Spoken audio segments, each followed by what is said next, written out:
तो देखिए, इम्यूनिटी पे बच्चों को कंफ्यूजन रहता है कि भाई हम एक्टिव कौन सी है, पैसिव कौन सी है, नेचुरल कौन सी है, आर्टिफिशियल कौन सी। तो इसके ऊपर देखिए क्वेश्चन देखो, इसके थ्रू आपको ना कंप्लीट समझ आ जाएगा। Immunity which is produced by injecting a vaccine in the body is termed as, है ना। वैक्सीन क्या होते हैं बच्चों? एंटीजन कंटेनिंग प्रेपरेशन होते हैं जिन्हें आप वैक्सीन से कहते हो। तो वैक्सीन को इंजेक्ट करके कौन सी इम्यूनिटी जो है वो प्रोड्यूस हो रही है। ओके, देखो naturally acquired active immunity, naturally immunity है, नेचुरली एक्वायर्ड एक्टिव इम्यूनिटी आपको मिलती है इन्फेक्शंस से, है ना। जो डिजीज होती है, इन्फेक्शंस होते हैं, तो उनसे जो आपको इम्यूनिटी मिल रही है ना, वो आपकी कौन सी है? नेचुरली एक्वायर्ड, नेचुरल तरीके से मिल रही है, और वो एक्टिव इम्यूनिटी है। ओके, फिर कह रहे हैं आर्टिफिशियली स्टिमुलेटेड एक्टिव इम्यूनिटी, है ना।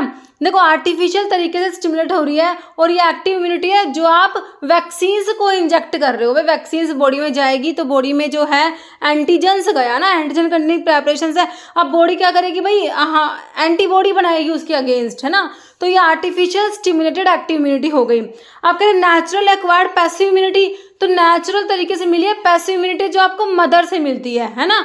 मदर से जो मिलती है वो कौन सी है? Natural acquired passive immunity. Artificial produce passive immunity जो कि एंटीबॉडी कंटेनिंग प्रेपरेशंस हमारी होती है, जैसे कि सिरा हो गए, इम्यूनोग्लोबुलिन्स हो गए, तो उनको इंजेक्ट करके जो इम्यूनिटी हमें मिलेगी वो है तो पैसिव इम्यूनिटी, लेकिन वो आर्टिफिशियली प्रोड्यूस्ड पैसिव इम्यूनिटी होगी। तो मेरे हिसाब से आपको समझ आ गया। तो immunity which is produce by injecting a vaccine in the body, vaccine को इंजेक्ट करोगे, एंटीजन कंटेनिंग प्रेपरेशंस हैं, तो ये एक्टिव इम्यूनिटी प्रोवाइड करेगी। कौन सी एक्टिव इम्यूनिटी बच्चों? ये आर्टिफिशियल स्टिमुलेटेड एक्टिव इम्यूनिटी है। ओके, अगर तुमसे कहते कोई इन्फेक्शन से तुम्हें कौन सी इम्यूनिटी मिली है, तो हम कहते भाई वो नेचुरल है लेकिन है तो एक्टिव। और कहेंगे मदर से कौन सी मिलती है, तो कहेंगे वो है पैसिव लेकिन नेचुरल और पैसिव है। और सिरा या इम्यूनोग्लोबुलिन आपने एंटीबॉडी कंटेनिंग प्रेपरेशन से इंजेक्ट करी, तो हम कहेंगे आर्टिफिशियली प्रोड्यूस हुई है लेकिन वो पैसिव इम्यूनिटी है। ओके, तो मेरे हिसाब से अभी आपको ये समझ आ गया होगा।